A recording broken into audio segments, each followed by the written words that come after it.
CHAPTER 12 of the Silver Bullet by Fergus Hume. Recording is in the public domain. Second Sight. Herrick was much happier now that his relations with Ida were properly adjusted. He recognized how true was her woman's instinct which had gone at once to the root of the matter. He had never truly loved her, as a woman demands to be loved.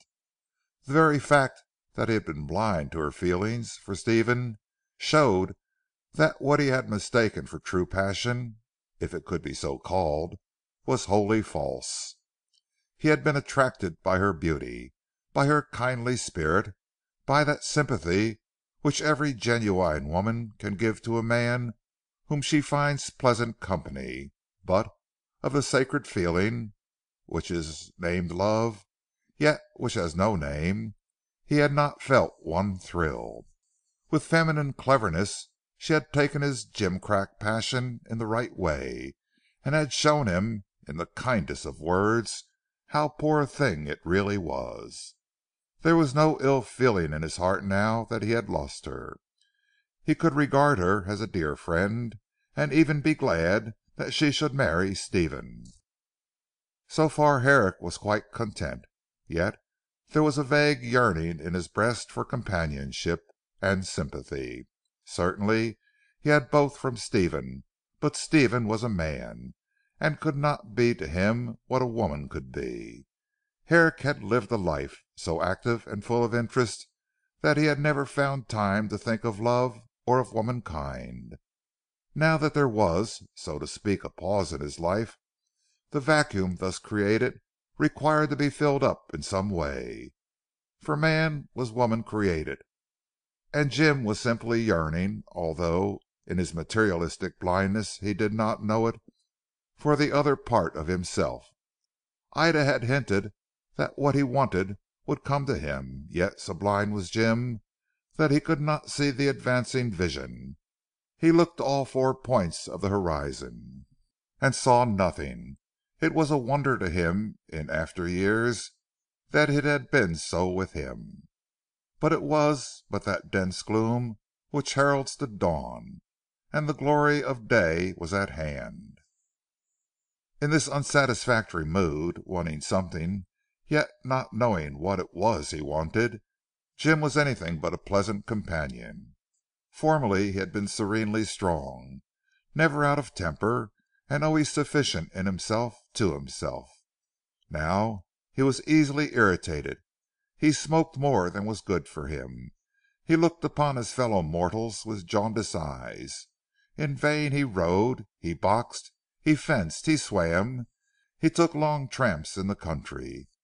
External nature could do nothing for him. The secret of his redemption was within him, yet he did not know how to learn it. Poor Jim! Those dark days took much of his pride from him. He learned then how poor a thing is man, how dependent upon forces which although within himself he is unable through weakness or through ignorance to control. One form of Herrick's unrest took the shape of being almost openly rude to Robin.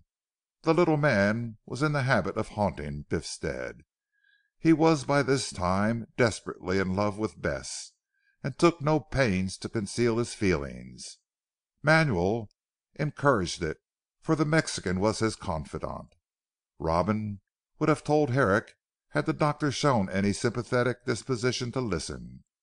But Jim avoided him on all occasions. Perhaps Robin guessed the cause, for he let sleeping dogs lie, and never asked what it was that had come between them. He knew that it would be wiser for him to leave Saxham, yet so deeply was he in love that he could not tear himself away from so dangerous a neighbourhood. Jim felt that if he spoke to Robin he might say too much, so he sounded Manuel on the subject of their leaving. He wished both men to go, conspiracy or no conspiracy. The mystery of the affair was beginning to exasperate Jim, and as had been said before, he was not in his usual good tempered frame of mind. One day he encountered Santiago on the common. The Mexican was in good spirits, and expressed his pleasure at the meeting. The doctor nodded grimly, but did not return the compliment. "When are you two going away?" he asked. Manuel looked up at the hard tone, and saw at once that Jim had made up his mind to be disagreeable. But the Mexican was not lacking in courage, and had no thought of retreating. "I do not quite understand what you mean, Señor," he said with coldness. "I am talking of you and Joyce. When are you going?" "When it suits me to leave, Señor. I have every right to stop here if I so choose, and I do choose. As to Joyce, you had better ask him yourself." Jim saw that he had taken the wrong tone with the man, and by a great effort of will became more friendly. "You need not be angry, Santiago," he said. "I only asked because I see that Joyce is attracted to Miss Bess Endicotte. That is wrong." "Eh?" Santiago shrugged his shoulders. "Why should it be wrong? She is a most charming lady, and your friend Joyce loves her." "Ridiculous. He can never marry her," said Herrick angrily. "There is no reason why he should not. Of course it is none of my business, Señor, and I fail to see why you should speak to me about it." "See here, Don Manuel, I speak to you because I know that Robin has come under the power of your will. You do what you like with him, and I want you to take him away. He must not ask Miss Bess to marry him, for the very simple reason that he has no income and no position. Such a marriage would be a bad one for the girl." "Are you in?" "Drop that," cried Herrick so fiercely that the Mexican cowed. "I am responsible for Joyce and for you also, seeing that I asked you both to come here. You must go away. So far as Joyce is concerned, I shall use the influence you are pleased to talk about to get him to leave. As for myself, the Reverend Pentland Corn has asked me to stop with him for a week or so. I have accepted." "Pentland Corn," said Herrick surprised. "What can there be in common between the rector and you?" "Oh, I know that I am a bad man," replied the Mexican smoothly, "but perhaps this priest may improve me. I believe he did his best with Colonel Carr, but with me he may not fail. We are friends, great friends." "I do not understand," muttered Herrick eyeing the man curiously.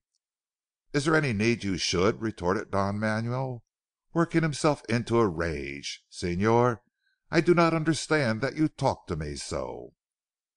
"That's all right," replied Jim coolly. He did not want to quarrel with the man as yet.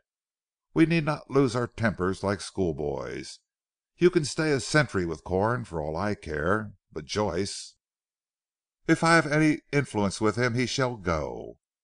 "Very good. I would have spoken to him myself, but your influence over him is stronger than mine." Santiago shrugged his shoulders. "You ascribe to me more power than I possess," said he. "I do not wish to obtain influence over any one. To me Joyce is a pleasant friend, nothing more. When I go back to London probably I shall see little of him, and I return to Mexico in 2 months." Herrick was pleased to hear this. If there was any conspiracy, and Don Manuel was mixed up in it, the thing would at all events come to a head within 8 weeks. It was time it did, for Herrick was weary of fighting with shadows. Once he had something definite before him he could fight, and a vague threat in the Mexican's tone assured him that he would not have long to wait. As he had no excuse for leaving Don Manuel, the doctor was forced to return to the village with him. On the way they passed Sidney, who was walking towards the moor. Herrick called to the boy, who merely waved his hand and passed on. Jim noticed that his face was singularly colourless, of a hue resembling that which it had assumed when he had slept on the library sofa prior to his announcement of Mrs. Marsh's death. "How ill that boy looks," muttered Herrick. "Pardon me," interposed Manuel, "he is not ill, but he is in that frame of mind which brings him into contact with spiritual intelligences." "How do you know?" By his rapt look and his fixed eyes, that boy Dr. Herrick is clairvoyant." Herrick was angry at once. "You are talking the jargon of the spiritualists," he said roughly, "all trickery and fraud." "Believe me nothing of the sort Señor. I myself have seen the most extraordinary things." Herrick looked at him with a disdainful smile.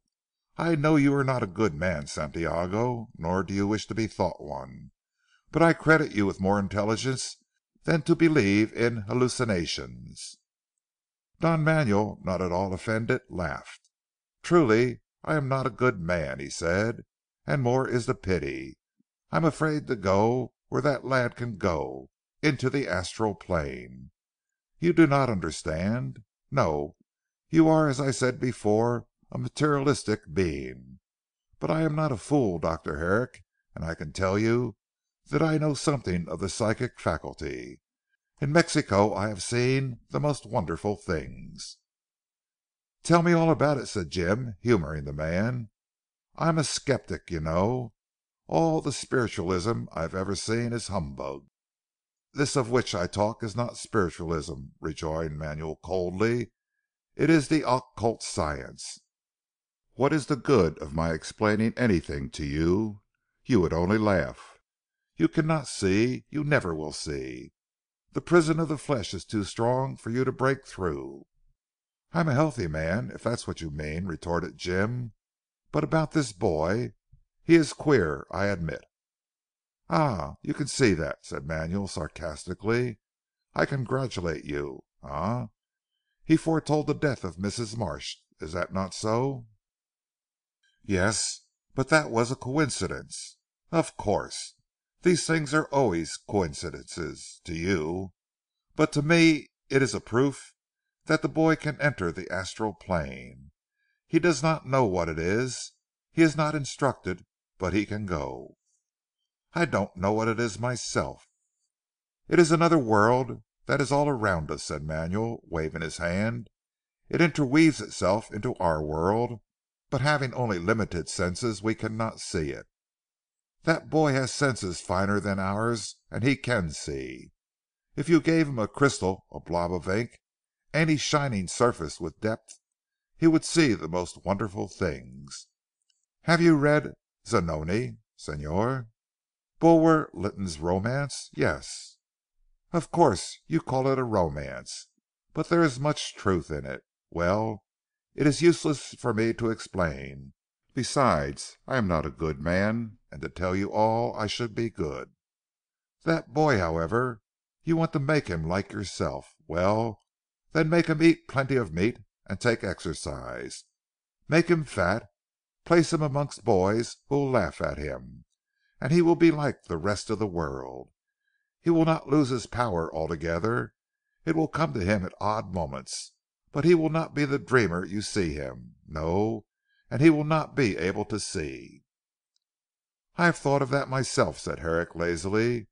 "The boy is half starved and queer. A poet in temperament. I will take him in hand, and " "And make him like yourself. Did I not say so?" Manuel paused, then laughed. "To night if I am not mistaken he will astonish you," he said. "I know the look he had on his face. Something is in the air. He sees it. He will tell you about it, and you will laugh." "Tell me about what?" "I do not know. I am not clairvoyant. Wait and see," and Manuel turning on his heel went into the Carr Arms which they had approached during their conversation. Herrick looked after him with a smile of contempt. "A charlatan," he muttered, "and I thought he was only a villain. Humph! I do not think one needs to be afraid of him now." All the same in spite of his openly expressed scepticism, the conversation haunted him. He determined to keep Sidney in his company and see if anything happened. Herrick scoffed at the thing Manuel had been talking about, yet he could not deny the incident of the prophecy of Mrs. Marsh's death was very remarkable. Indeed Jim shuddered as he wondered if this uncanny boy was about to prophesy something similar. However he put the gruesome thought out of his mind, and went to Biffstead. Here he met Joyce coming out of the gate. The little man looked quite joyous and greeted Herrick gaily. "Are you just going in? I was coming to you. Miss Endicotte asked me to take a message to you." "What is it?" said Herrick, forcing himself to be civil. It was most important that he should not quarrel with Robin at present. He hated himself because he was obliged to wear this mask, but the circumstances of the case and the interests of Stephen required it. "Miss Endicotte wants you and Marsh Carr to come to dinner. She has asked me also. I am going back to dress." "And to invite Don Manuel I suppose," sneered Herrick. "No," replied Joyce simply. He either did not notice the sneer or wished it to appear that he had not perceived it. "Manuel dines with Pentland Corn to night." "I hear he is going to stay with him." "Yes, Corn and he have taken to one another." "Curious they should, and not creditable to Corn," said Herrick, and went inside, leaving Joyce staring after him. The little man frowned and his face assumed a most unpleasant expression. "I wonder if he knows anything," he thought, biting his fingers. "He is quite different to what he used to be. I don't care. I can hold my own," and with this defiant declaration he marched away, holding his head in the air. Certainly Dr. Jim was not wrong in suspecting Robin to be other than he seemed. "Then you won't come to dinner," said Ida when Herrick presented himself. "What a pity. Bess will be disappointed." "I think not," replied Herrick dryly. "I understand Joyce is coming. But that is neither here nor there. I shall tell Stephen that you want him, and so shall be left alone in the house. Will you send over Sidney to dine with me? I want him particularly." "But he is only a boy. He will bore you." "On the contrary, I find him a very interesting study. You know I promised to take him in hand. Well, I want to have a talk with him." "I am sure it is very good of you to take so much trouble Dr. Jim," said Ida gratefully. "Certainly I will send him when he returns from the moor. He went out for a walk. And you will tell Stephen to come over?" "Yes, as soon as I get back. He has been writing poetry all the day, and needs to be taken out of himself. I am very glad you have asked him." Herrick bowed himself out and returned to 'The Pines.' Of course Stephen was delighted at the idea of a dinner with Ida, but did not want to leave his friend alone. "That's all right," said Herrick. "Sidney is coming to keep me company." Stephen shuddered. "Then I am glad I am going away," he said. "That boy is most uncomfortable. So uncanny." "You will certainly find more pleasure in Miss Endicotte's society," laughed Herrick. Stephen laughed too, and looked sharply at his friend. But true to his reticent nature he said nothing. In due time Marsh Carr departed and Sidney arrived. The boy had more colour in his cheeks, and his eyes had lost the fixed expression noticed by Don Manuel. He and Dr. Jim were on friendly terms, and Sidney was pleased that he had been asked to dine. All the same he made a bad meal. The dinner was excellent, but the boy restricted himself to the plainest of the dishes, and very little of them. He did not touch meat, but seemed to prefer vegetables. Herrick noticed this abstinence. "You will never grow strong if you don't eat beef, Sidney," he said with a smile. "All English boys should eat beef." "I never liked it," replied the boy abruptly. "I do not like any meat. It is disagreeable to me." "And you never touch wine I notice." "No. Once I drank a glass of beer. Ugh!" Sidney made a wry face and shuddered at the recollection. How can people like such things? "What do you live on then?" asked Herrick. "Fruit, vegetables, and plain water. I do not often touch tea." "Don't you think that unhealthy?" "No, I feel all right Dr. Jim. I am never ill. Ida is always fussing over me, but I am much stronger than I look." "Appearances are deceptive then," said Herrick dryly, and rose to go to the library. "I suppose you do not smoke Sidney. You are too young to indulge in that. Perhaps you do though." "I never smoke. I never will. I suppose I am different from other boys. but all the things they like to do I dislike." Herrick thought that this was the queerest lad he had ever met, but for the moment he dropped the subject. After a time he began to talk sport to see if Sidney would take any interest in it. The boy answered politely, but was obviously bored. Not even the account of a tiger hunt with which Herrick strove to rouse him had any effect. The doctor, more puzzled than ever, recollecting what Santiago had said, changed the tone of the conversation. He spoke of the fakirs in India, of their self mortifications, and the visions they asserted they had. This was a strange conversation for a boy of 16, but then Sidney was a freak.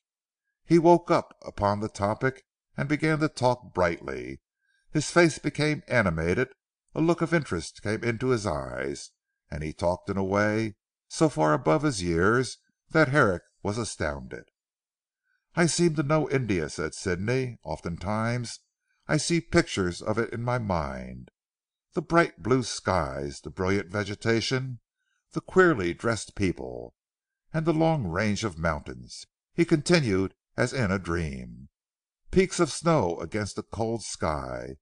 Those must be the Himalaya mountains." "You have read about India," said Herrick, "and so it has impressed itself on your mind."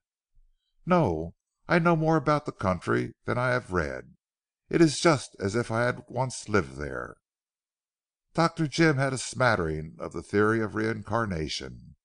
He did not believe in it, but on questioning Sidney he really began to believe that the boy must have been in India in some former life. Else how did this country bred youth know about the gorgeous East? He said things which he could not possibly have read in books. For 2 hours Herrick drew him out on the subject and was fairly astounded at the mind which laid itself out before his gaze. Later on Sidney began to grow restless, and again his eyes took on that fixed look. Rising he walked up and down the library. Dr. Jim asked what was the matter. "I am going to see something," said Sidney in a most matter of fact tone. "The feeling is always the same. I feel as if I were not myself, as if I did not belong to my body." "Do you want to sleep?" asked Herrick anxiously, and with a thrill. "No. I feel particularly wide awake. I wish Stephen were back." Jim sat up alertly. "Why do you wish that?" "There is something bad going to happen to him. I feel that he is in danger. I don't know." Sidney passed his thin hand across his eyes. "There is a dark cloud. But bad, bad." Herrick felt half inclined to go with Sidney to Biffstead and walk home with Marsh Carr, but he was ashamed to give way to what seemed a foolish impulse. He laughed at the boy, and began to question him on other subjects. "You are fond of wandering about at night?" he said. "I go to the Pine Wood very often," replied Sidney still uneasy. "It is so amusing to watch them." "Them? Who? What are you talking about?" "I suppose you would call them fairies," said the boy. "They are real people to me. Little men and women so busy about their work." Herrick stared. This sounded like the ravings of a lunatic. "There are no such things as fairies," he said roughly. "I have seen them," replied Sidney obstinately. "But we will not talk of them Dr. Jim. You would not believe me if I told you what I have seen." "See here Sidney," said Herrick after a pause, "I believe you do see things in a way. You have a most vivid imagination and a strongly poetic temperament. The way in which you described India shows me that. I believe you think of these queer things so much that you make yourself see them, a kind of hallucination. If you ate meat and took to sports, these unhealthy visions would pass away." "I daresay," replied Sidney indifferently. He apparently did not wish to argue the matter, but he held to his own opinion nevertheless. There were a few moments of silence, then the boy exclaimed, "It is coming nearer, the danger to Stephen, Dr. Jim. Let us go to Biffstead. I am sure there is danger." Herrick the materialist however would not give way on this point. He thought it would be weak for him to yield to the boy's folly. "Nonsense," he said roughly, "you are giving way to your imagination. Nothing can happen to Stephen. If there is danger," he added in a joking manner, to make Sidney ashamed of himself, "why don't you go to sleep and see what it is. There's the sofa." "No, I feel wide awake, and yet I feel " Sidney clenched his hand. Herrick reflected for a moment. Santiago had said that the boy was clairvoyant, and could see visions in any shining surface or in a blob of ink. There was a large silver ink pot on the table. More as a joke than in earnest, Herrick pushed this across to Sidney. "Look there, and see what is the matter," he said. Sidney looked offended. "If you do not believe me, you need not laugh," he declared. "I shall go to Biffstead myself. It is 11 o'clock. Quite time I was home." "No, no. Look in the ink first," said Herrick, now much more in earnest. He really wished to see if the vivid imagination of the boy would see a picture in the black pool. "Have you ever looked into a crystal, Sidney?" "No. I can see things without looking into anything." "When you are asleep? Vivid dreams?" "Perhaps," said the boy quietly, "but in the dark I can no matter. Do not let us talk, Dr. Jim. You only laugh at me, and I want to go home." "To warn Stephen," said Herrick angrily. "Yes," retorted Sidney doggedly, "to warn Stephen. He is in danger." "Well, I'll go with you, Sidney. It seems that you must be humoured. But to oblige me, see if you can discern the Arabian Nights in the ink pot. I am sure you will see Stephen seated quietly in your drawing room, talking to your sister with Joyce." Very unwillingly Sidney did what he was asked.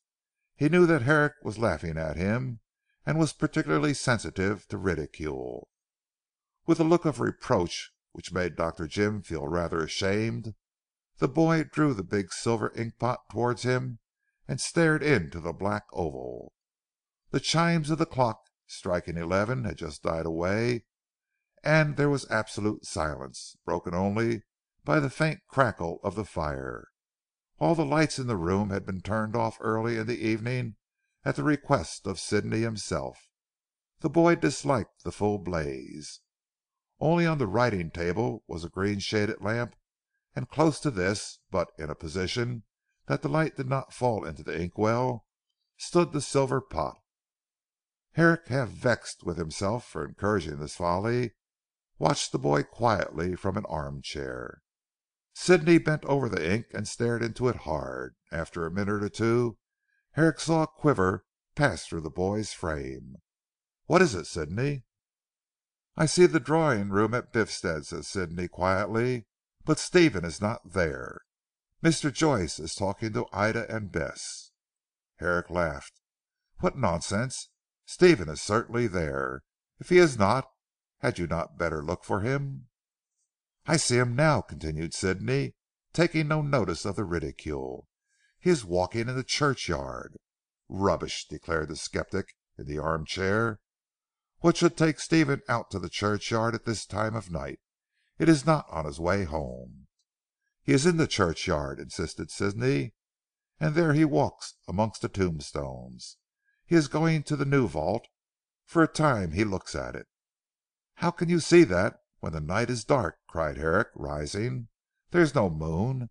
Come away Sidney. This is bad for you." "Wait, wait," said the boy hastily, "the danger, the danger. Stephen has left the new vault. He is gone to the old one. He is being followed by a man in a dark cloak. The man has a big stick. He comes behind Stephen. He " "Stop, stop," the boy almost screamed. "No, don't hit him, don't hit him. Stephen, help." "Sidney," cried Herrick, catching the boy by the arm, and now thoroughly frightened, "don't go on in this silly fashion." "I tell you the man has struck Stephen," said Sidney passionately. "He is lying by the old vault unconscious from a blow on the head. The man is gone, I don't know where. Let me go, Mr. Herrick. Stephen is " Sidney wrenched himself away from Herrick and went staggering towards the door with his hands held out. Dr. Jim followed him to stop him from leaving the house in this state, but the boy gained the hall before he did. Once there he seemed to gather strength. He caught up his cap, and pulling open the massive door, passed outside. Herrick, taken by surprise, did not wait to put on his own cap. He went after the lad bareheaded, thinking he had been seized with a fit of madness. In spite of the darkness of the night he followed on Sidney's heels so closely that he was enabled to keep him in sight. Jim wondered where he was going, but still sceptical of harm to Stephen. Sidney passed swiftly beyond the belt of pines and down the lane which led to Biffstead. He is going home, thought Herrick with relief, but the lad did not go home. He turned off sharp to the left and entered the churchyard through a side lane. Herrick, now awestruck at this strange experience which he did not understand, ran after him stumbling over the graves. Sidney never fell. He passed swiftly to the old vault of the Carrs. Beside it was a dark body on the ground.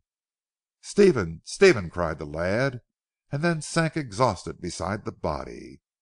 Herrick came up thunderstruck at that cry, struck a match and held it close to the ground beside the face of the unconscious man. He started back with an irrepressible cry and let the match fall. It was Stephen Marsh Carr who was lying there, and he was bleeding from a wound on the back of the head, and beside him, also unconscious, lay the lad who had foreseen the accident. "Or crime," said Herrick aloud in a shaky voice. "This is the work of Frisco." CHAPTer 12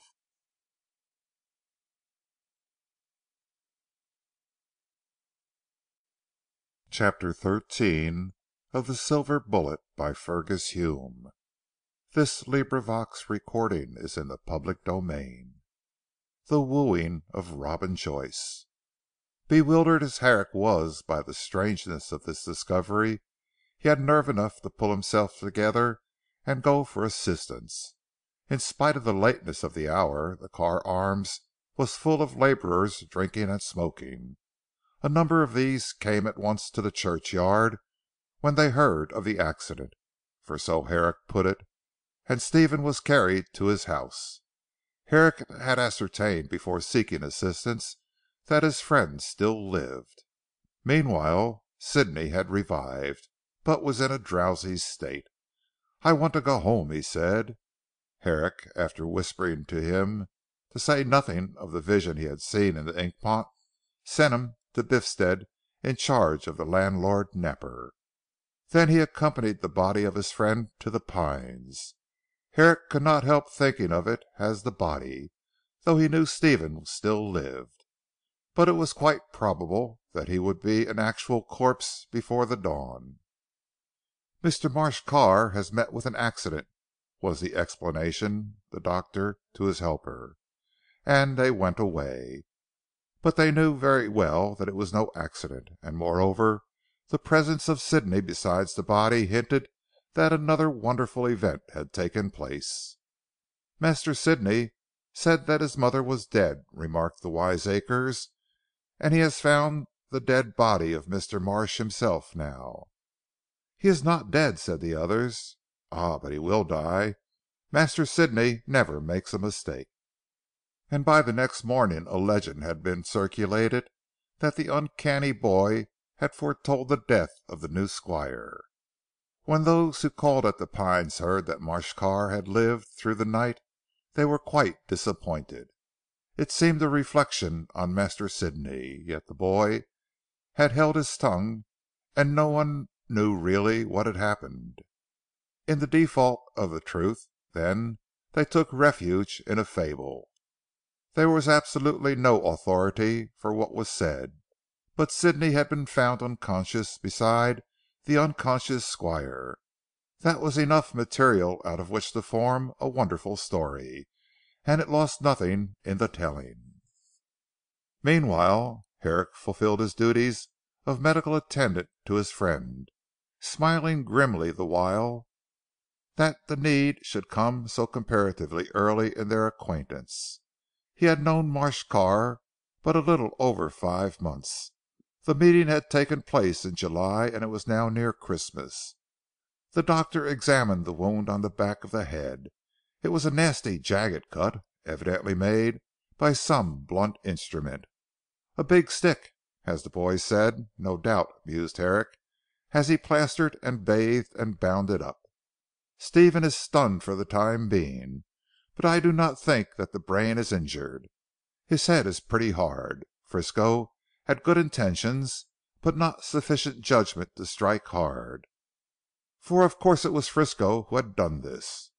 Dr. Jim remembered what Mrs. Marsh had said, and regretted that she had passed away without informing him more fully of what she knew about Frisco. That the ex sailor should dare to come down to the scene of his first crime in order to commit a second, for at that moment Herrick credited Frisco rather than Joyce with the Carr murder, was wonderful enough, but his reason must be more wonderful still.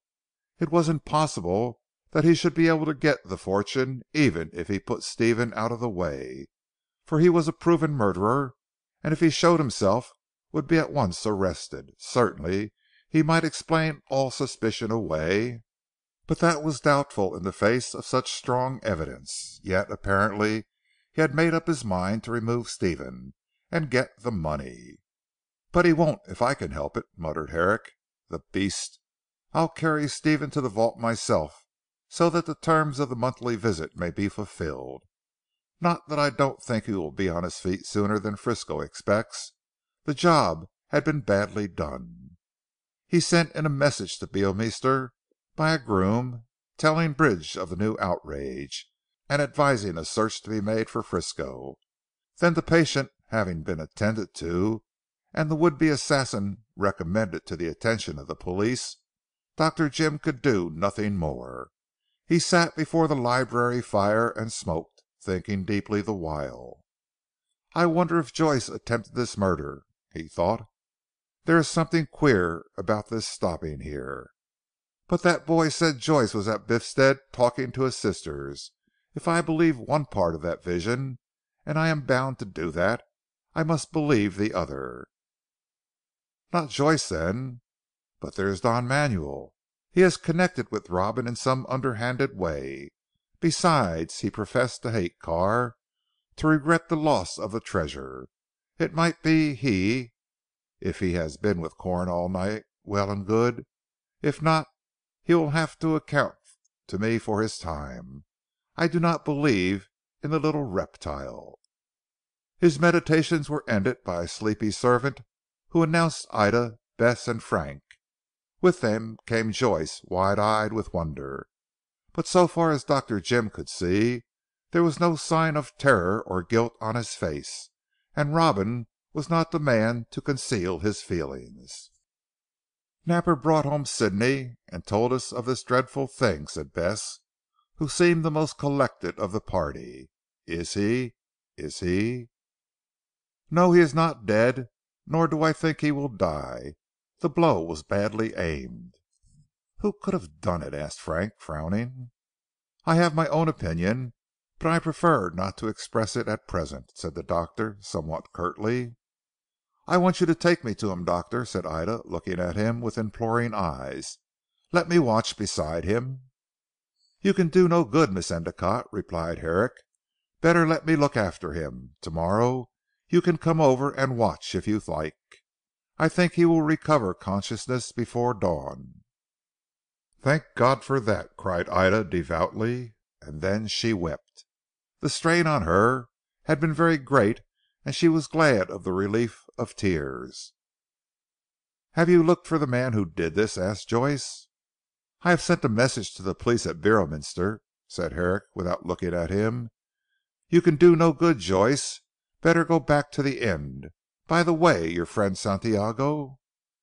"He has been with Corn all the night," said Frank. "We met them coming here. They had just heard the news, but Bess persuaded them to stay away, thinking they would only bother you. I think it best to keep the house as quiet as possible. Has Sidney said anything?" he asked, looking at the sisters. Ida clasped her hands in terror.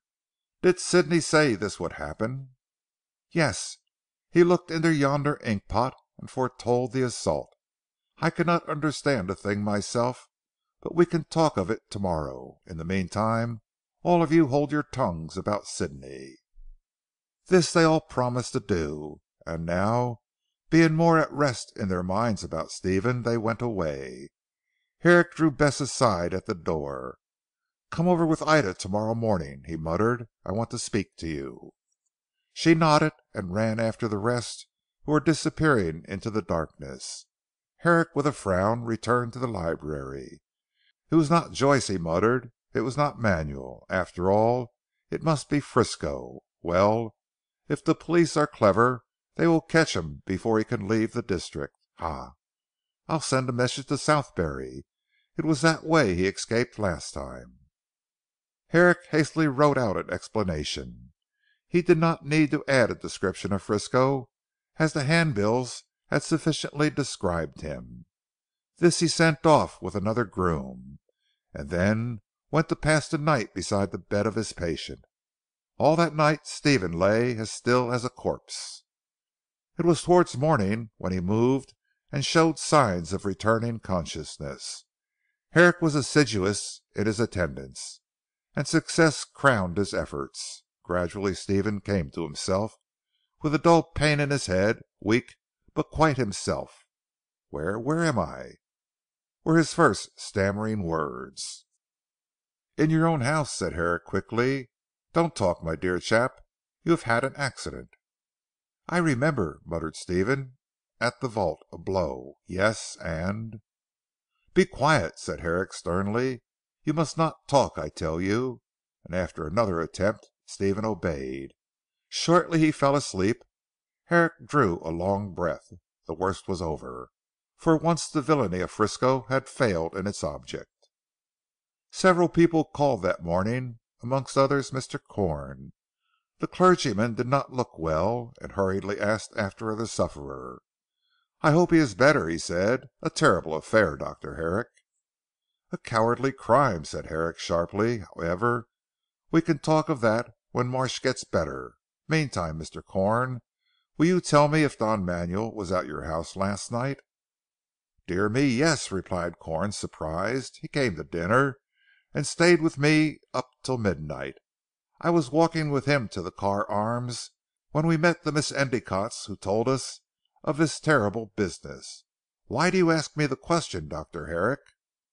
"I have no special reason," replied Herrick mendaciously, "save that being in a sense responsible for the visit of Santiago to this place, I wish to warn you that I know nothing about him." "Have you anything to say against his character?" asked the rector sharply. "No. I know nothing about him. All I can say is I do not like the man, and I think he is a bad lot. If you like to tell him this Mr. Corn, you are at liberty to do so." "I am not a man to make mischief," said Corn hotly. "So far as I can see Don Manuel appears to me to be perfectly respectable. If he is not, I can look after myself Dr. Herrick."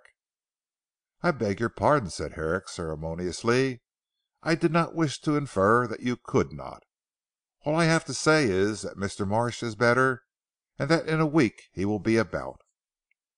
Pentland Corn murmured something about being pleased, and took his departure. Herrick did not quite know what to make of the rector. He was a good preacher, a kind hearted man, and in his own way clever. But he seemed to be weak, and usually had a haggard look on his face for which there was no apparent reason. Sometimes he went away to the seaside for his health, and invariably returned looking worse than ever. Although the man was a mystery, and Herrick could not make out what was at the back of his timidity and his restless behaviour. "I seem to be surrounded with mysteries," said Herrick to himself. "I wonder if I shall ever get to the bottom of any one of them. If I do, the rest will be easily unravelled. I suspect the whole lot are of a piece." Ida came that morning, and Bess. The latter young lady waited in the library while Herrick took Ida up to the room of Stephen. She had insisted upon going up to watch beside him. "It is my right you know," she said to Dr. Jim.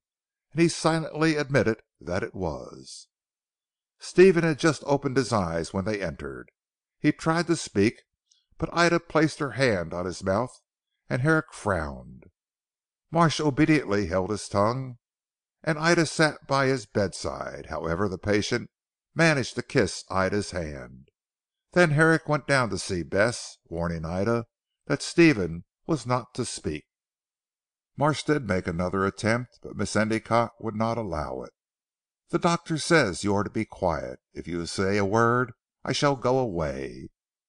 "The ring," murmured Stephen, looking at her. She knew what he meant. Drawing the emerald ring he had brought her from town off the finger it was on, she put it on the engagement finger. "Will that please your lordship?" said Ida gaily, but the tears were in her eyes. Stephen looked again. Thus was the situation adjusted between them without words. They were engaged to be married. Stephen fell asleep again, holding the hand of his promised wife. Both were happy. Meantime Bess and Herrick were in consultation. Herrick told the girl what Mrs. Marsh had said about Frisco, and how Stephen had been struck down from behind. "So it looks to me," he said, "as though this man were trying to get the money." "It does," admitted Bess reflectively, "but why should Frisco do all these dreadful things to get the fortune? If he had Colonel Carr in his power he need not have killed him, nor need he now try and get Stephen out of the way. I don't understand it. However, as you have told the police both at Beorminster and Southberry, I am sure the man will be caught. I hope so. I'm sure." "Ah! Then you champion Frisco no longer?"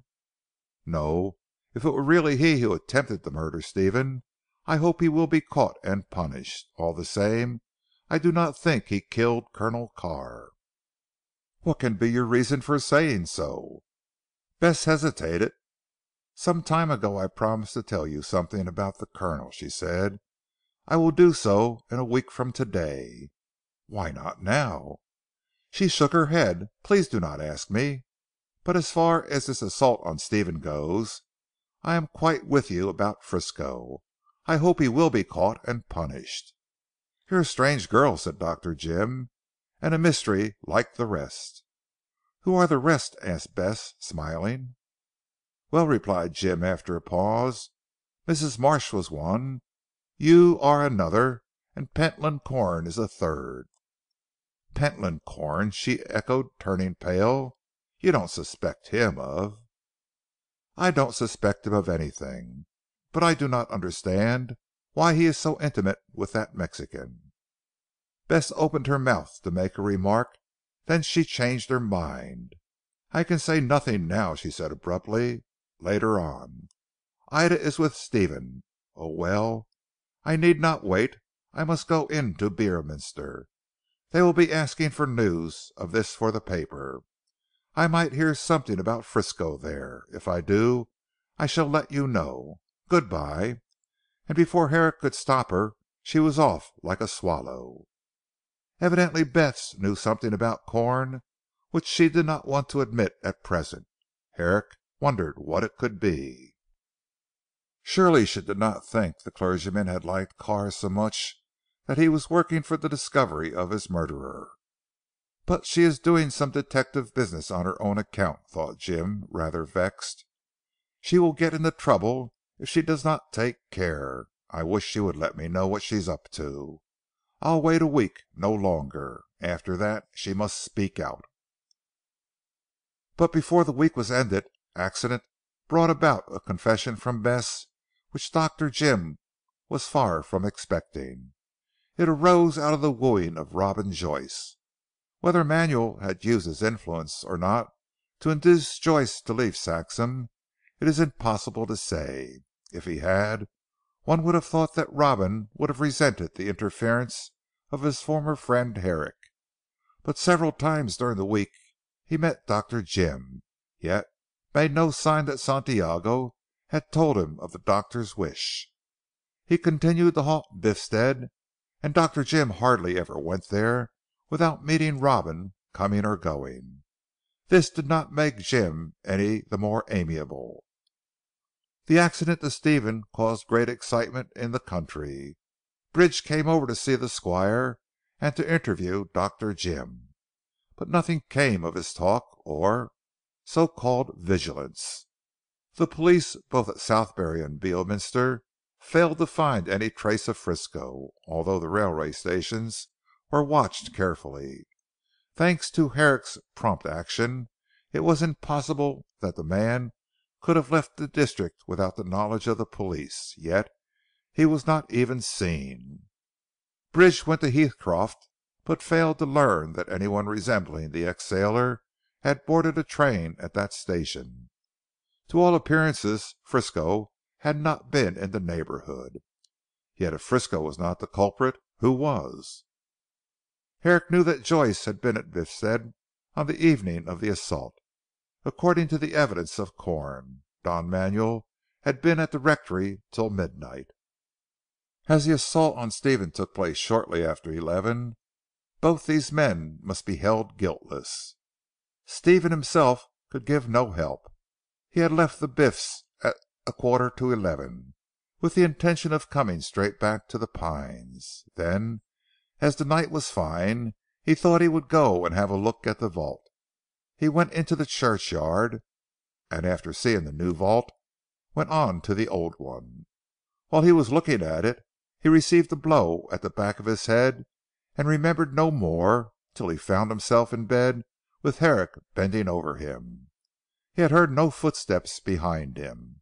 The blow had been struck in the most unexpected manner, and he had been taken completely by surprise. All this puzzled Herrick greatly. However, he determined to wait for another week to hear what Bess had to say. She might tell him something tangible, likely to lead to an explanation of these mysteries. But even if she did not, Dr. Jim made up his mind to move in the matter. He would first have a talk with Robin, and learn if he had anything to do with the death. He would have to explain away the evidence of the old fashioned pistol being in his possession. It might not have been the weapon used. On the other hand, Herrick felt convinced in his own mind that it was. To unravel the puzzle therefore, Robin was the man he intended to begin with. He was assisted to make a start by the folly of Joyce himself, and this incidentally brought about the confession of Bess. One afternoon towards the end of the week, Herrick went to Biffstead. Ida was at the Pines with Stephen, and Bess was alone. Hearing this, Herrick volunteered to fetch her, and started off. As he approached the house, he heard the voice of the girl raised in anger. She appeared at the French window of the drawing room which looked out on the front of the house, and seemed in a state of alarm. The moment she saw him she passed rapidly through the window, and caught him by the arm. At the same moment Robin, greatly excited, appeared at the window.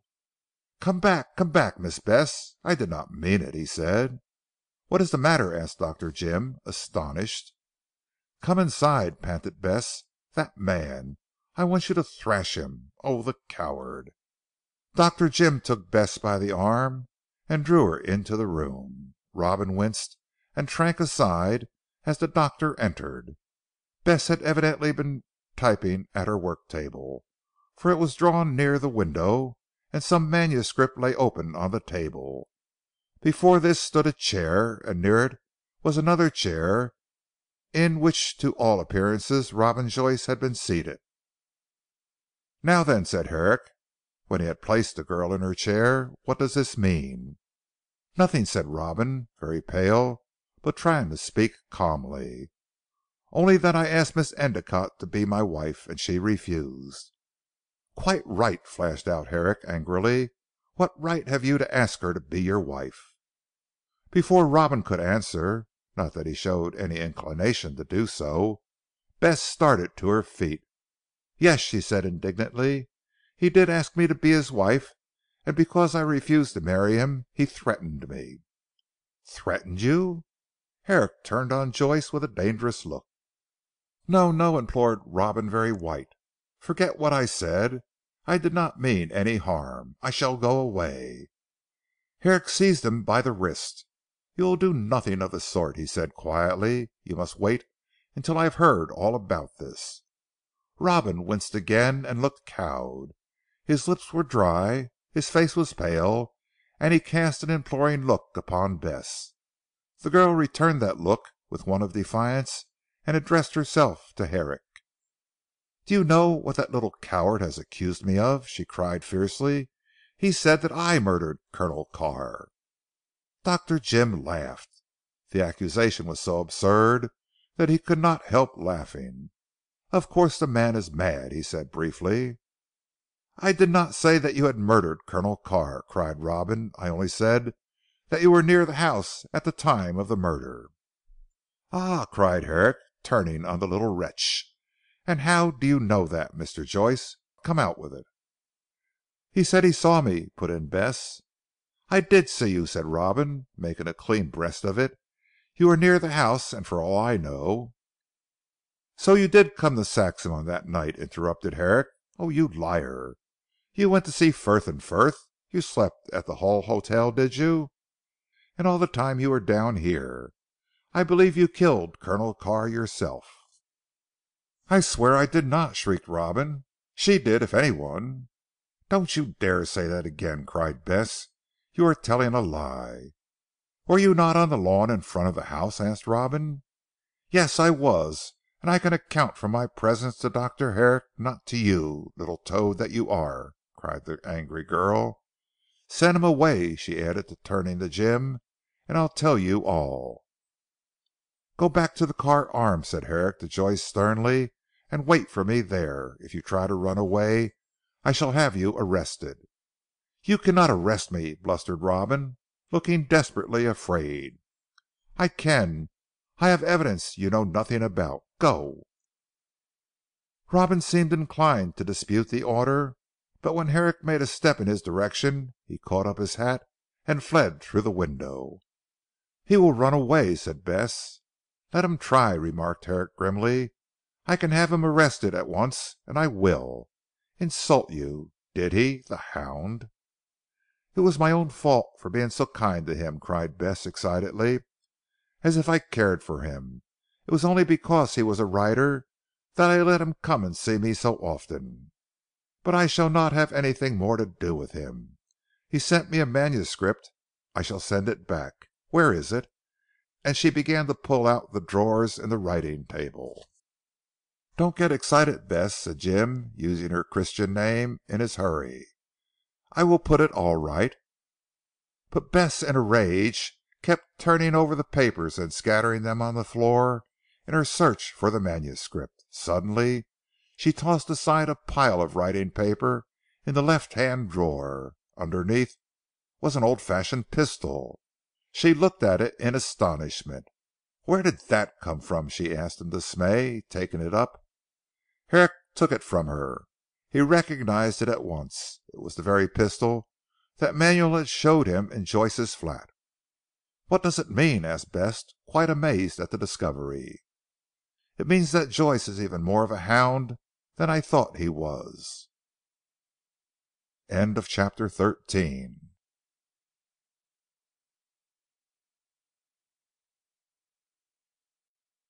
CHAPTER 14 of the Silver Bullet by Fergus Hume. This recording is in the public domain.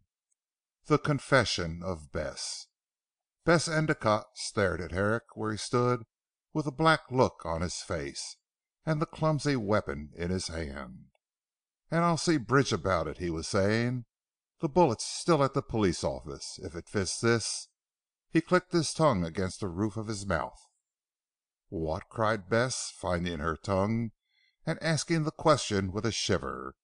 "Is that the pistol with which " here her voice died away in her throat. "It can't be," she whispered. Herrick looked at her in his turn, and slipped the pistol into his pocket. "I know what you are thinking about," he said quietly, "but the pistol will do you no harm. I've seen it before. You are all right Bess." "All right?" she echoed, and drawing her brows together. "What do you mean?" "Why "What should I mean, but that Joyce slipped this devilish piece of evidence into the table drawer just to accuse you of " She bounded to her feet, grasping the idea for the first time. "He did that, did he?" she cried, her head flung back, her eyes angry. "Oh," she stamped, "what should be done to such a man? And you can sit quietly there, Dr. Jim?" "Because I want to hear your story. After this you must tell me all you know, all you have heard. As for Joyce," his mouth twisted, "leave him to me. He will not get off easily, I promise you." "To put the pistol there that I " she broke off again, and looked at him in a scared manner. "Did he kill Carr?" she asked. "That I can't say yet. To kill the man he must have had some strong motive. I have yet to learn the motive strong or weak that would make Joyce risk his neck. He is careful of his neck too," explained Dr. Jim. "I have a mind to break it." "And why?" asked Bess round eyed. She had never seen the good tempered doctor in such a rage. "I wonder you can't guess," remarked Herrick cooling down. With a gasp Bess drew back. Their eyes met. A sudden crimson flushed her face and she turned it away. "Yes," said Herrick taking her hand, "and I only knew it myself a moment ago." "What are you talking about?" cried the girl snatching her hand away. "I am talking of you and myself. Ida said that it would come all of a sudden, and she was right. Here it is, and I have been looking in the wrong place for it these many months." Bess knew perfectly well what he meant, but she made a show of not understanding. "I think we are talking nonsense," said she. "There is much to be done, if what you say about the pistol is true." "Yes," said Herrick again, "as you say there is much to be done. The other thing can stand over a time. You know well enough, but it suits you to hold me at arm's length. Woman's way I suppose. Well," he brisked up, and his voice took a sharper tone, "let us get to business. This rascal tried to inculpate you in the crime. He shall have the finest thrashing he ever had. The pistol I can explain away. I have seen it in his house, and I can guess that he slipped it into that drawer so as to make his case against you the stronger. He thought if he accused you, and could back his accusation with evidence, that you would never dare to refuse him. The mean hound!" "Indeed it would never have come to that," said the girl proudly. "I am not the woman to be won by threats. He did accuse me of the murder, and I defied him to do his worst. I suppose if you had not come he would have shown me the pistol next. The mean scoundrel!" She clenched her fist. "Beat him well, Dr. Jim." "What a bloodthirsty person it is," laughed Jim, "but upon my word you know, this is the strangest of wooings." "Never mind that," said Bess drawing back, "we can talk later of such things. But my position is anything but a pleasant one. That little man will make trouble. If he does not, his Mexican friend will. They are a proper pair of scamps. However, I am equal to both of them. Leave Joyce to me. I know all about him, but about yourself nothing. Joyce, I take it, accuses you of being near the Pines on the night of the murder?" "And at the hour," said Bess quickly. "That is what I have been trying to make up my mind to tell you all the week. The necessity of doing so has come earlier than I expected, but I shall explain myself now." She came to a stop and looked at him questioningly. "Of course you know I had nothing to do with the crime itself?" "I am sure of that," said Herrick heartily, "but I think you know who did it. Come now, confess." "You are mistaken," cried Bess, "all I know is that Frisco is innocent." "Have you proof of this?" "The proof of my own eyes. I saw him at the door of the house when the shots were being fired." "You heard the shots?" "Three of them. The fourth I did not hear." "H'm. About what hour was this?" "Between 9 and 10." "And what were you doing out at that hour?" Bess paused. "I had better tell you all from the beginning," she said slowly, "then you can judge for yourself. I have told no one else as yet. It was too terrible and," she hesitated, "I had other reasons for silence. Yet if Frisco had been tried for his life, I should have come forward in spite of all. He is perfectly innocent. I can prove it." "Strange," muttered Herrick taking a seat. "Well, let us hear." "What about that horrid Joyce?" "I'll attend to him later. He will stay at the inn until I come. That is if he is really innocent. Of course if he tries to bolt, I shall know he is guilty, and have him arrested. Oh, Joyce knows me and will act accordingly. Never mind him. Go on with your story." "It is not much of a story," said Bess. "You know the habit that Sidney has of going to the Pine Wood." "To see the fairies. Yes, he told me all about that." "Well, on the night of the murder he went away as usual. It came on to rain, and Ida was in a great state. She thought he would catch his death of cold.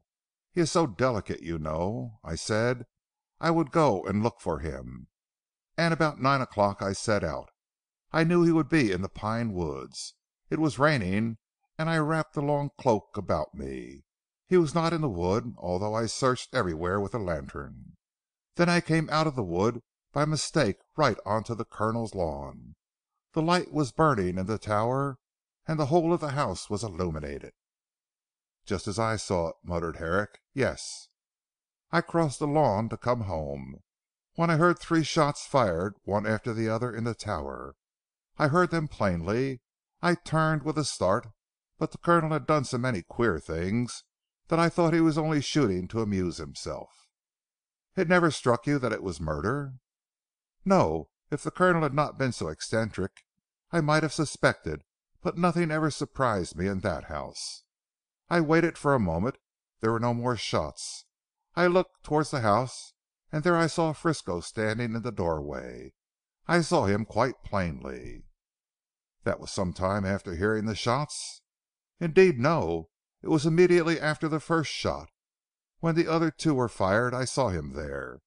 I thought that he might see me, and as I did not want Colonel Carr to think I had been spying round his house at so late an hour, I ran home as fast as I could. Sidney had arrived before me. I said nothing about the shots and went to bed.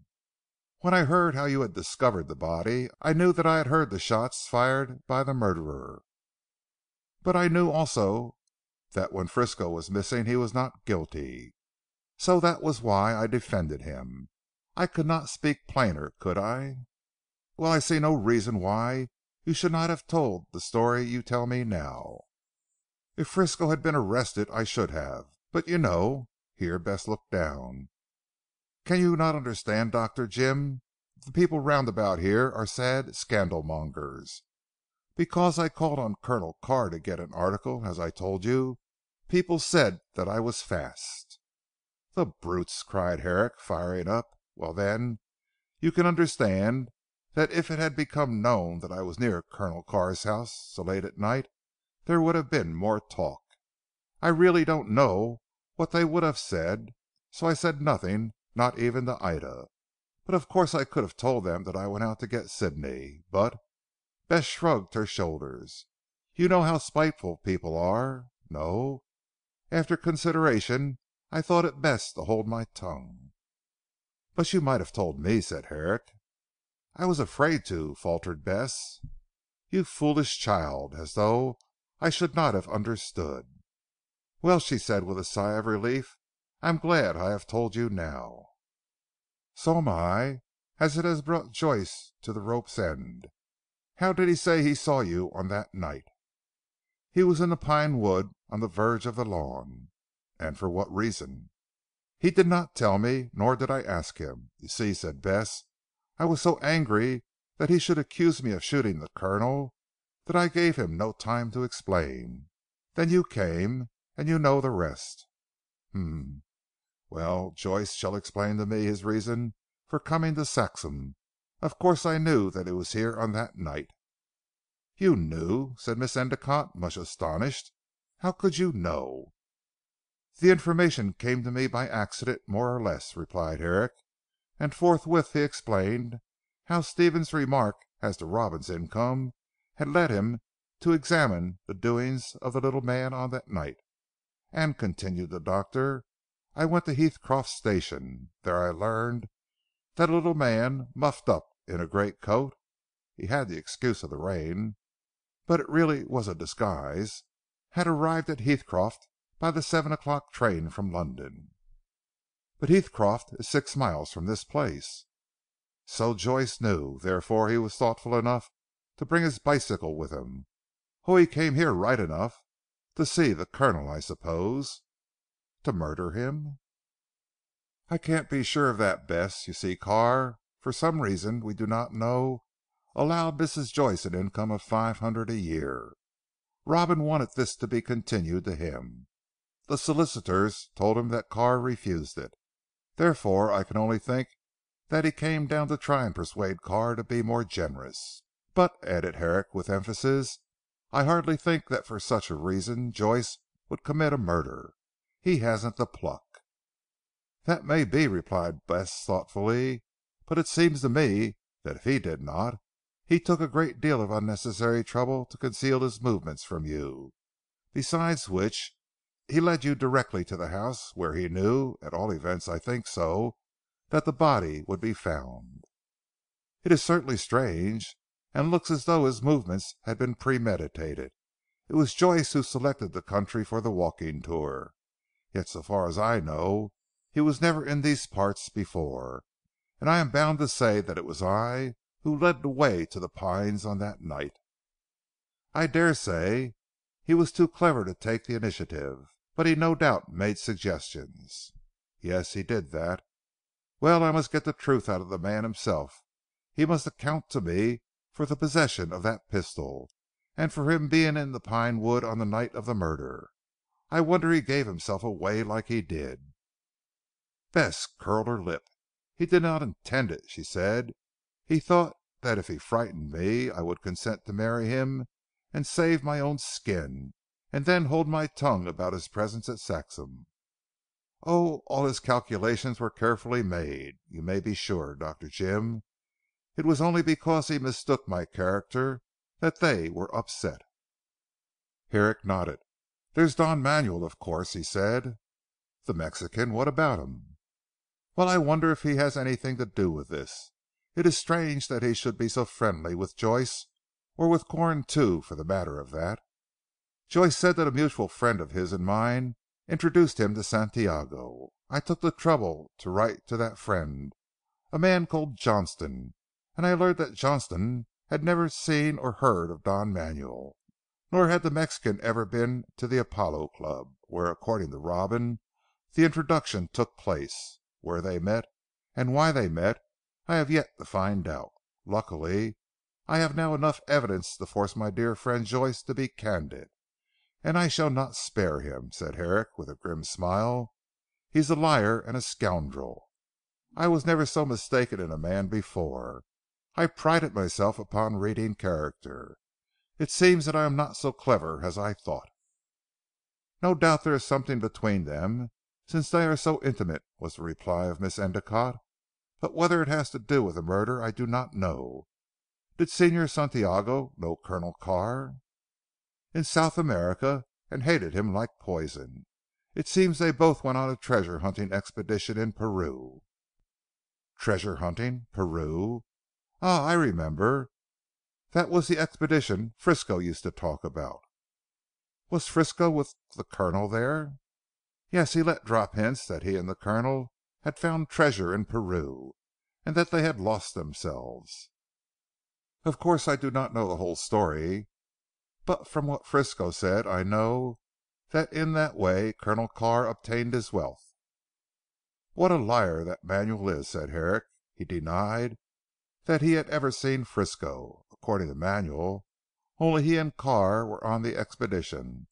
Santiago fell ill, and Carr left him amongst the Indians.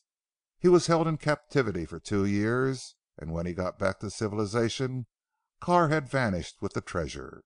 He, I am speaking of the Mexican, arrived in England 6 months ago, in search of Colonel Carr no doubt." "I wonder if he killed him." "He might have, and yet I do not know. Revenge is a poor thing when no substantial benefit is to be derived. Santiago wants wealth. He would have managed the affair in a different way. But remember the warnings. 3 of them. Yes, that is the kind of way Santiago would go to work. Try and frighten Carr into parting with a substantial amount. But I do not think that he would kill the goose with the golden eggs, at all events until he was in possession of some of the eggs. No, I can't think the Mexican is guilty." "Then Joyce must have done it." "Perhaps, but he is such a coward." "If not either of those two, who is it?" asked Bess. "Not Frisco." Herrick looked at her. "I am not so sure," he said coolly. "You see the alibi you provided for Frisco does not touch the subject. You saw the man at the door when 3 shots were fired." "Well, if you remember at the inquest it was proved, as much as it could be proved, that those 3 shots were fired at a dead body. Therefore when you heard them the man was already dead. Why should Frisco not have done it, and then come down, leaving his accomplice to do what he liked?" "I see what you mean," said Bess. "It was the bullet that killed the Colonel, the old fashioned bullet." "Fired from this if I am not mistaken," went on Herrick producing the pistol. "You can't be sure of that. And admitting that it is so, how did the pistol come into possession of Joyce, if Frisco used it?" "I am in the dark there," said Herrick vexedly. "I must get the truth out of Joyce. Time to see him now," and he glanced at his watch. "As to the pistol, I'll see Bridge and find out if the bullet fits."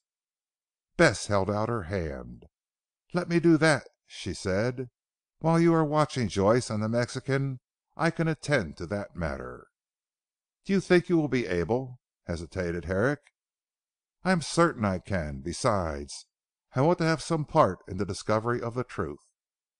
The doctor handed her the pistol. He knew that she was a clever girl, and would not undertake a thing unless she could execute it thoroughly. "You and I can do the detective business together," he said. "I will look after Joyce and Santiago and Frisco, if I can find him. Your part will be to trace the pistol and see if the bullet fits. You can manage Bridge?" "Easily," replied Bess putting the pistol away. "He is so conceited that a little flattery goes a long way with him." "Don't let him meddle in this matter. He will only spoil it. I know what to do. Leave it to me." Dr. Jim took up his hat to go. Suddenly he recollected a point he had not yet discussed, and sat down again. "About Pentland Corn," said he. "What do you think of him, Bess?" "He is a good man," she replied promptly, "but he is weak. I am sure there is nothing wrong about him." "Yet why should he make such a friend as Santiago?" "I do not know. Shall I ask him?" "He would not tell you the truth if you did. He has his own secrets." Bess nodded. "But I do not believe they are bad secrets," she said. "The rector is a man with a past, a sad past. Did you know he was a soldier before he became a parson?" "No," replied Dr. Jim, "and yet I always thought that he had a martial air about him. Why did he leave the army?" "He said he had a call. No," added Bess hastily, seeing the doctor's lip curl. "I do not think he is a hypocrite. He is most devout." "H'm. I do not believe much in that emotional religion," said Jim with a shake of his head. "A call had he, and left the army for that? I should like to hear a more feasible story." "He was a friend of Colonel Carr's?" "Yes, he was the only person the Colonel saw, and he used to go very often to 'The Pines.' But I do not think he did Colonel Carr much good. On the contrary, it is probable that the Colonel did a weak man like that a good deal of harm." Herrick stopped, then said suddenly, "He knows something about this murder." "What makes you think so?" said Bess startled. "Well, he did not come to the inquest, and seeing that he was the parson of the parish and a great friend of the dead man, I think that strange myself. Also when I met him in the morning after the murder he talked nonsense, sheer nonsense, and was in a sort of hysterical condition." "That might have been because of the shock," replied Bess thoughtfully. "I know one thing at least about Mr. Corn. He will not look upon a corpse." "Why not?" "I don't know. Nor does anyone else. The parishioners are sometimes annoyed because he will not come and see their dead. Mr. Corn will pray with a dying person, but he will not look on a dead one." "H'm! And he was a soldier," said Herrick. "I must look into this." "You have quite enough to do at present I think. I will see to the pistol, and you can go now to Joyce. Then we can meet and compare notes. And Bess, we understand one another?" Miss Endicotte flushed. "I wish you would not talk nonsense," she cried. "There are other and more important things to think of." Dr. Jim would have protested, but she re entered the house and left him to his own thoughts. These were pleasant in spite of the discovery of Robin's iniquities. Jim now saw that he had been in love with Bess without knowing it. The shock of Joyce's wooings had brought about the discovery. "And what a fool I have been not to see it before," said Dr. Jim. "No wonder they say love is blind," and he whistled light heartedly.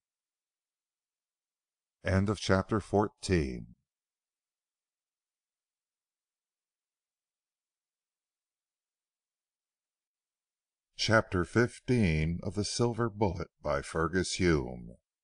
Recording is in the public domain. Joyce explains himself. Whether it was the charm of the girl's society, based upon his new discovery, or the interest of the conversation from a detective's point of view, that detained Herrick with her for over 2 hours, it is impossible to say. Probably Dr. Jim could not have given a satisfactory answer himself.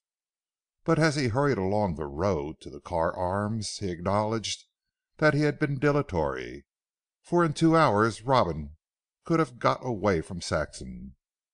But Dr. Jim did not think he would go. Robin was a child in many ways, and was not quick in making plans. Besides, he would have been bewildered by the sudden revelation of his rascality, and for the moment he would not be able to think of his own safety, or at least if he did think, he would be unable to make any plans. Also, and of this Herrick was certain, he had very little money to come and go. "No," thought the doctor as he swung into the village green, "Robin knows better than to give me the slip. He would be afraid that I would show him no mercy when I caught him up. Probably he will make out some story and implore me for the sake of our past friendship to be silent. If he tells me the whole truth, and if he did not actually kill Carr, I might. But then he insulted Bess, and tried to get her into danger." The doctor clenched his fist and frowned. "I'll give him a thrashing at all events. There is a bad time coming for you, Robin, my man." The prognostications of Dr. Jim proved to be correct. Joyce had not attempted flight. He was waiting in his sitting room for the coming of the doctor, and he looked horribly frightened. Herrick could have found it in his heart to be sorry for the wretched little creature with his white haggard face and staring eyes. But he remembered what was at stake, and made up his mind to be stern even to the verge of brutality. For all he knew this treacherous little scoundrel might have hinted to the outside world that Bess was involved in the murder of Carr. If he had done this, Herrick considered that nothing would be too bad for him. It was in a very stern frame of mind that Dr. Jim sat down opposite his former friend. Robin winced at the regard of those once kind eyes. He felt like a rabbit in the presence of a boa constrictor. "Well," said Jim grimly eyeing the miserable wretch, "and what do you have to say for yourself?" "Nothing," returned Robin sullenly. "I am afraid I shall not be satisfied with that, Joyce. You will have to tell me the whole of your doings from first to last."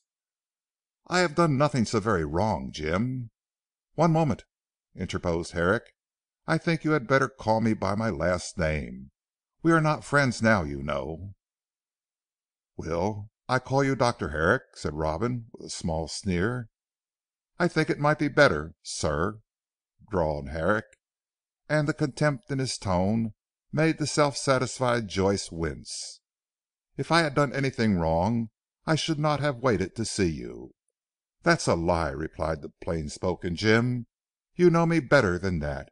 Had you bolted I should have had the police on your track before nightfall. You know me, as I said before. Your only chance is to make a clean breast of this damnable business."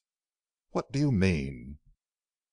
"Don't bandy words with me, Joyce. It won't do. You are in a cleft stick, and no amount of wriggling will serve you. If you want a lead, here is one. You told me at Southberry that you went up to see Frith and Frith."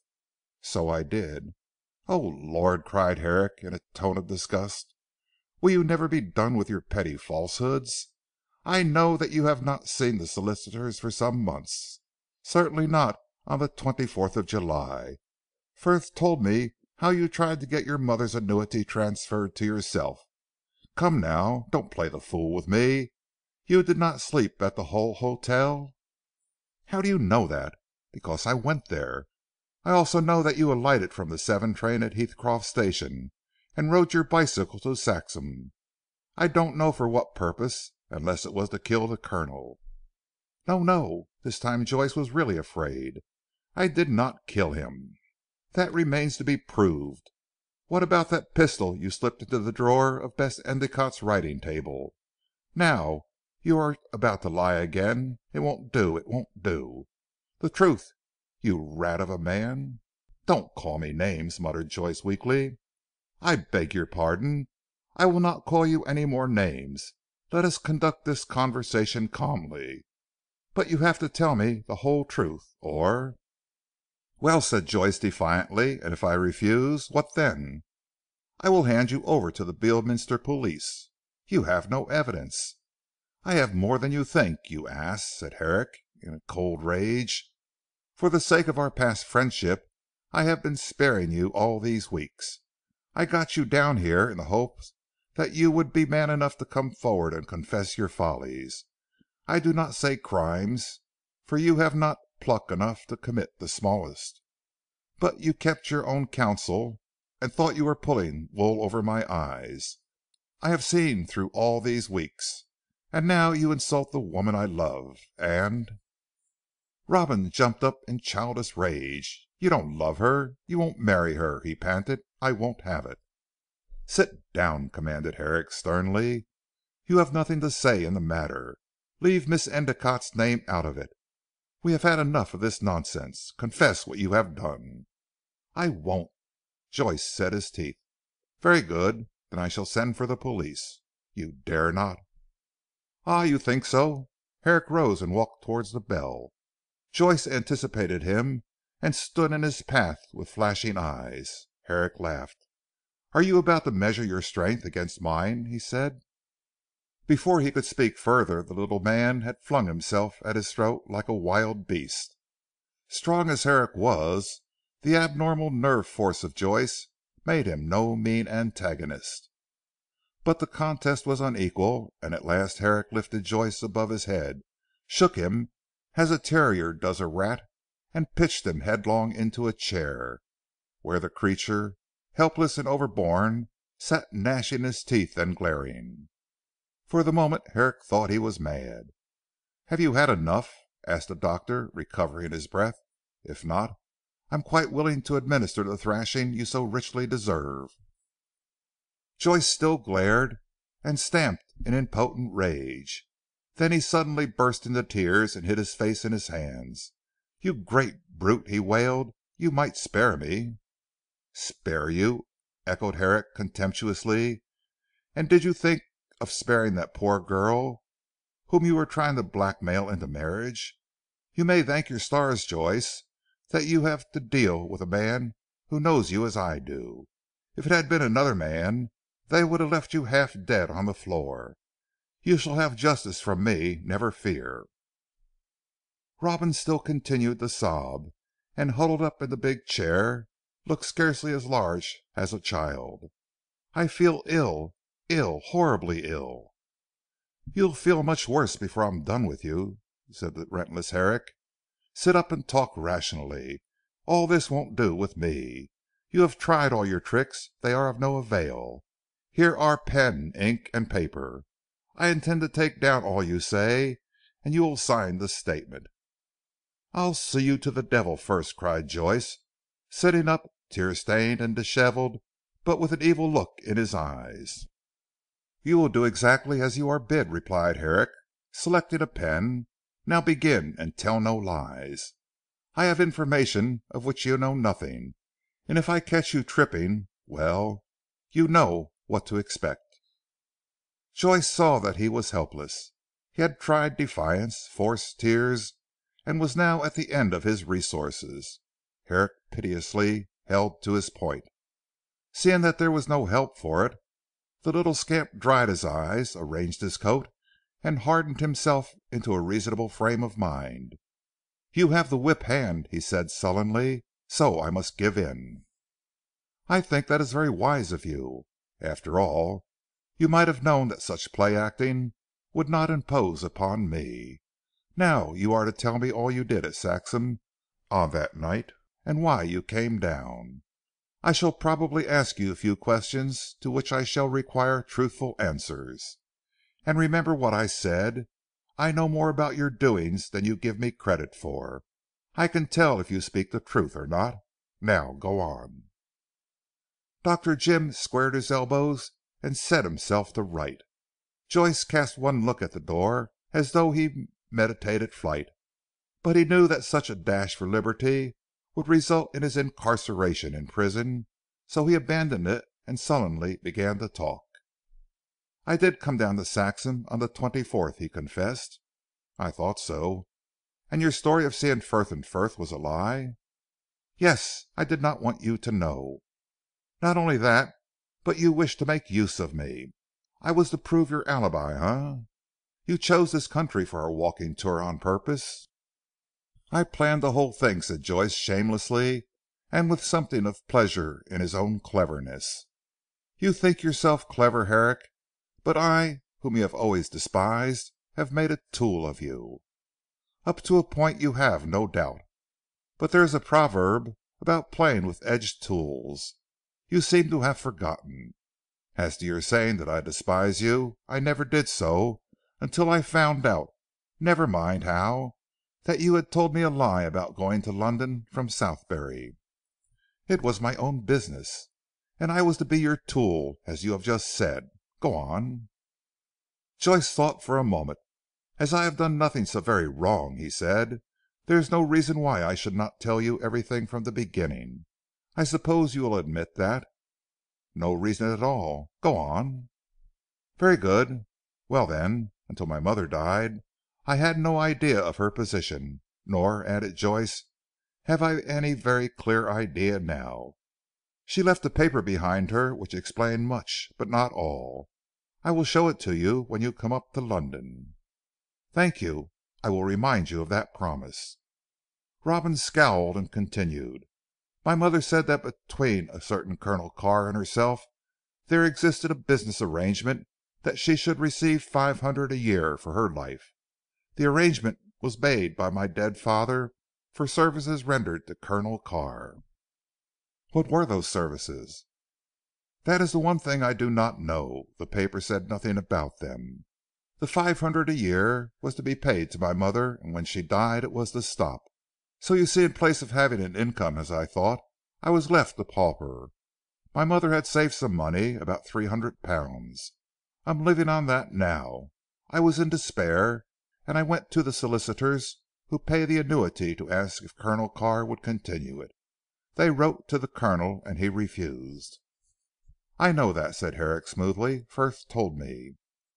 "You seem to have meddled a good deal in my business," sneered Joyce. "Well, I was again in despair, as I saw nothing before me but a life of hard work. I read over the paper again. My mother said in it that Carr was a dangerous man, but that he had enemies, who threatened to kill him. She advised me to see him, but to take all precautions against my visit being known to any one." "Why?" asked Dr. Jim. "I see no reason." "Nor did I," responded Robin with a shrug. He was now quite himself again, and seemed to enjoy the telling of the story. She hinted, however, that if Colonel Carr ever died by violence, and she was sure he would, I might be accused of the crime if I went to see him. She said that it was dangerous to be in his company for that reason." "It seems to me a very ridiculous reason." "I thought it was. All the same she knew more about the matter than I did. I thought it best to adopt her suggestion. I wished to see Carr and ask him to continue the annuity. But I wished to see him secretly, so that if he was murdered, as my mother hinted, I should not be dragged into the matter. For that reason I made the plans you blame." "And were a fool to do so," said Dr. Jim vigorously. "Why in the name of heaven did you not tell me all this? I should have come and seen Carr with you openly. I should not have been afraid of being implicated in a crime, though the man were murdered half a dozen times over. The secret means you took to avert suspicion falling on you have only resulted in your being suspected, at least by me." "I thought you did not suspect me," said Joyce snappishly. "Not of the crime, for I know what a coward you are. But you know something about it. Still, if the police knew all I do, you would find yourself in Queer Street. Again I say that in your desire to avert suspicion from yourself, you have brought it upon your head. However, I think the reason given in the paper you speak of ridiculous. Go on. What of your plans? How were they carried out?" "I first looked up a map of the country to see where Carr lived. Then as you had proposed a walking tour, I induced you to take the route which ran across Carr's place. I thought if anything occurred you could prove that I was with you." "But did you expect the man to be murdered while we were out on our tour?" "I did not know what might happen. As it was, I knew the man was dead when I rejoined you at Southberry. But my idea was to see him, and then to pass afterwards with you through the village. When I set out on the walking tour I never thought he would be murdered." "It was, to say the least, strange that Carr should meet with his death at so critical a moment to you," said Herrick doubtfully. "He had lived safely for 10 years."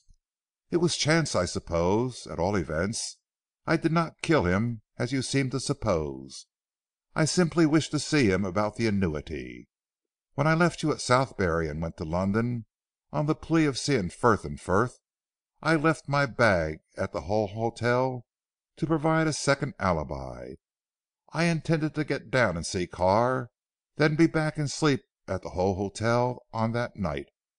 It was the murder that threw me out." Herrick laughed. "And it was the murder against which you were taking all these precautions.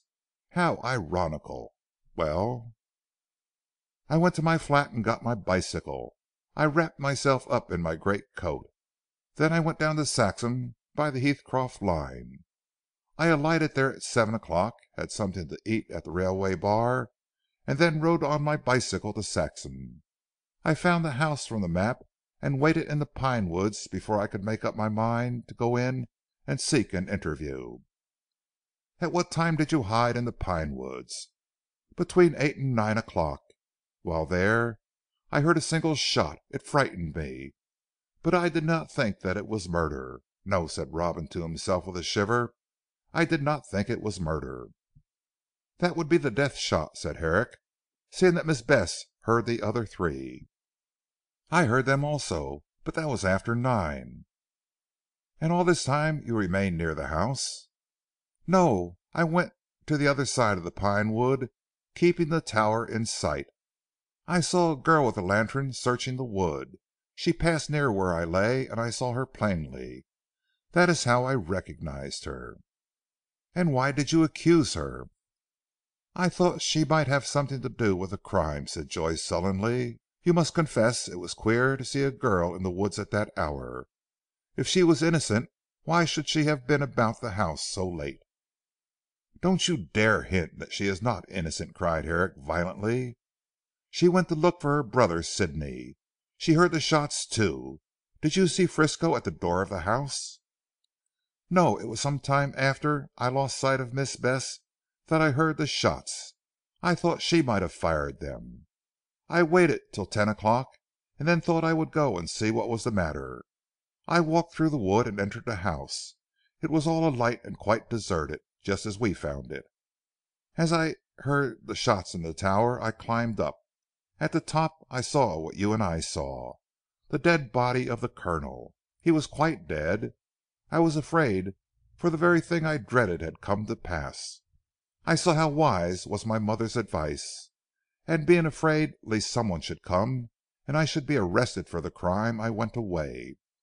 I got my bicycle which I had left in the pine wood and rode back to Heathcroft. I found the last train gone, so I could not get back to the Hall Hotel. I feared to sleep in any inn lest the police, when the crime was discovered, should make search for strangers. I passed the night in a wood, then rode on at dawn to a station beyond Heathcroft, where I got a cup of coffee at the bar of the station. Then I took the train back to London, went to the Hull Hotel and said that I had passed the night with a friend. Afterwards I caught the Southberry train and rejoined you. That is all." "A very pretty story," remarked Herrick grimly. "Then you were anxious to push on across the moor that we might find the body together?" "Not exactly. I thought it would already be found when we arrived. However, when I saw the house blazing, I knew that nothing had been disturbed. We went in and you know." "I know that you took a fit of hysteria," said Herrick. "I thought it was fatigue, but now I understand it was because you were playing a part. That is all very well. How do I know you did not kill the man?" "I did not. I swear I did not," cried Joyce with a shiver. "What about that pistol?" "That has nothing to do with the murder." "Was it not the weapon that was used?" "Not that I know of. Where did you get it?" Joyce hesitated and wriggled. "I do not see why you should ask me." "Don't you indeed?" said Herrick grimly. "I see a very good reason. Carr was shot through the heart with a bullet that might very well fit that ancient weapon." "How do you know that I put it into a drawer at the Grange?" "Are you going to lie about that? It won't do, Joyce. I saw the pistol at your flat, in your tobacco cabinet." Joyce turned white. He had been quite prepared to lie, but this information showed him how futile that would be. "How did you find it in there?" he asked. "Oh, I wasn't poking or prying. Manuel, hunting for cigarettes, showed it to me. He dropped across it by accident." Joyce sprang to his feet. "The liar! Oh, the liar!" he cried. "Manuel! Why he knew it was there in the cabinet." "And he placed it there, eh?" "I never said so," muttered Robin passing his tongue over his dry lips. "Oh, but I can see it in your face. Evidently Manuel played upon you the same trick you intended to play upon Bess. A nice pair upon my soul." Herrick paused for a moment. "What has Manuel to do with this?" "Nothing that I know of," retorted Joyce sullenly. "He brought me the pistol, but refused to say where he got it. He knows something of this matter I think." "I am very certain he does. However I'll speak to him. Where is he?" "He went over to Beorminster this afternoon." "Very good. I'll see him when he comes back. By the way, you told me a lie about him. Johnstone did not introduce you at the Apollo Club." Joyce shrugged his shoulders. "Since you know so much, you might as well know more," he said coolly. "I met Manuel at the Pimlico Gambling Club. We played together and became friends. Oddly enough he knew all about Carr. That drew us together. We talked a good deal about the business, and I told him what I told you. But he is a scoundrel," said Joyce gritting his teeth. "He wants to make out that I shot Carr with that pistol, and showed it to you in my flat to inculpate me." "Which was what you proposed to do with that girl." "I did," said Robin sullenly. "I wanted to marry her, and I made my plans so that she should not dare to refuse." Herrick rose to his feet. "Joyce," he said calmly, "I had intended to give you a thrashing, but you are such a miserable wretch that if I manhandled you I should probably kill you. You can go free for me. But you shall leave this place by the 5 o'clock train from Beorminster. I'll see to it myself." "I thought you would," sneered Joyce, "so I have packed my clothes. And what are you going to do next?" "Keep an eye on you. Go back to your flat. If you try to run I'll have you arrested." "Do not think because I send you to London that you will be beyond the reach of my arm. You and Manuel are plotting to get this money of Stephen Marsh." "I am not, whatever Santiago may be doing. He's got everything out of me and told me nothing in return. Save that he knew Carr and hated him, I do not know anything. I don't believe that the pistol is the one used in the murder. Santiago probably read about an old fashioned weapon being used, and knowing that I was down here on the night he put the pistol " "Yes, yes, I see all that. You see what a scoundrel you have taken up with. Upon my word Joyce, you had better have stuck to me." "It is too late now," said Robin with something of a sob. "You'll never trust me again." "Never," replied Herrick calmly. "I have not yet got to the bottom of this business, but I believe you are the tool rather than the accomplice of this Mexican. However I will deal with him. You go to London and hold yourself in readiness for my orders." "I'll be even with Santiago yet for his treachery," said Robin rising. "That you can settle between yourselves. Hullo, don't go yet. Sign this paper. I have written down all you told me." "I won't sign." "You will, and at once. I'll be the witness. If you don't I will not protect you in any way." "You won't let me get into trouble," said Joyce taking the pen. "Not if what you have told me is true. Sign." Joyce signed and Herrick witnessed the document. The doctor placed it in his pocket and then ordered a trap from Napper. After Joyce had paid his bill, the doctor drove him to Beorminster. The 5 o'clock train was on the point of departure, but he just managed to catch it. As he flung himself into a carriage he held out his hand to Herrick. "No," replied Jim coldly, "we have done with all that. And no tricks or you'll get the worst of it." "I'll go straight to my flat," said Joyce sulkily, and as the train steamed out of the station he cursed his former friend. He would have cursed him still more if he had seen what he did next. The doctor went to the telegraph office and wrote out a wire describing Joyce's face, clothes, figure and all, and also set down the train by which he would arrive at Paddington.